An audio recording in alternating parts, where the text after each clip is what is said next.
Et bonjour à tous. Bon, aujourd'hui, petite vidéo dans le tracteur en direct. Donc je suis en plein semis des maïs dry sur les couverts de Féverolles. Donc j'avais fait en septembre, j'avais semé les couverts de Féverolles, Vess et avoine. Bon, j'ai eu un problème avec l'avoine, mais ce couvert, il y a eu 80 kg de Féverolles, 22 d'avoine et 5 kg de Vess. Donc aujourd'hui je suis en train de semer dessus, donc avec un rouleau FACA devant, le maximal derrière avec la modification. Je vous ferai une vidéo extérieure après pour vous montrer un peu comment ça se passe à l'extérieur. Et bon, il n'y aura pas de son parce que la difficulté c'est qu'il y a du vent et il y a beaucoup de bruit à l'extérieur. Donc je ferai sans commentaire la vidéo. Donc voilà, donc je suis en train de semer les maïs dry, donc à 88 000 pieds par hectare. Donc un peu, c'est pour des terres assez, c'est des coteaux assez pauvres, après des terres assez profondes dans des endroits, donc assez hétérogènes. Donc moi j'ai pallié sur quand même quelque chose d'assez bas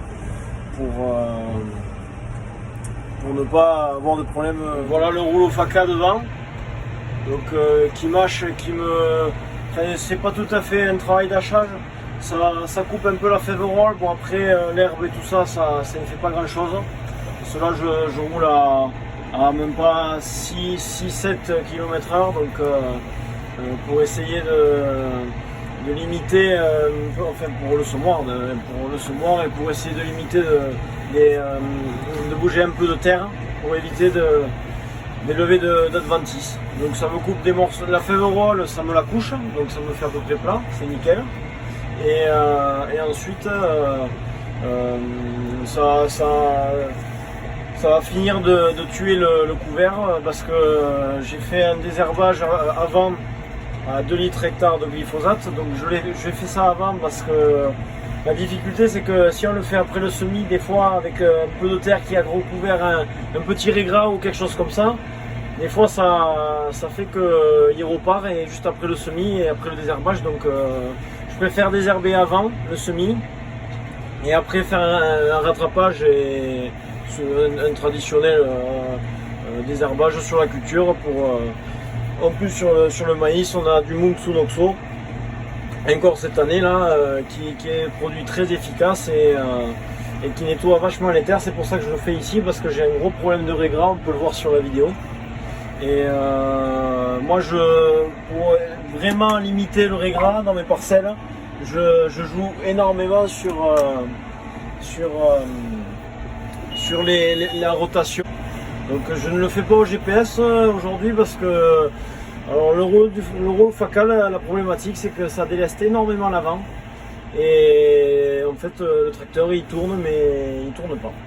Donc c'est un problème. Donc bon voilà, je le fais à l'œil avec le rouleau FACA. Et bon, le croisement, il y en a un peu. Bon, de toute façon là, je suis en travers, c'est assez délicat. Donc voilà le semoir. Donc je suis en train de mettre 100 kg d'engrais de 1846 pour vraiment venir sécuriser la levée et les fins d'azote, pour limiter les fins d'azote. Après le maïs, donc 80 000 pieds par hectare. Donc là c'est du pionnier. Et ensuite je mets du Daxol.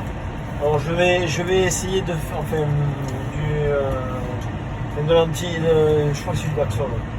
Du Bélem, c'est du Bélem, l'insecticide au semis pour limiter le topin. Mais j'aimerais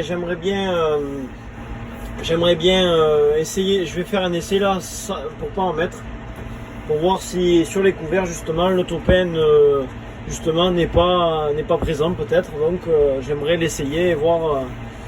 Moi l'objectif sur l'exploitation en semi-direct, c'est que d'arrêter d'utiliser des fongicides, des insecticides et diminuer mes herbicides. Bon, c'est la transition, j'ai fait quelques erreurs jusqu'à présent, malgré que ma dernière vidéo franchement m'a plutôt satisfait au niveau de mon sol.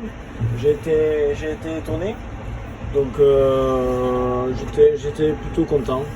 Donc on va faire un petit tour dehors. Je vais vous montrer un peu le mulchage, le travail que fait le rouleau Faca. Ma modification que j'ai fait sur le Maxima avec la nouvelle dent.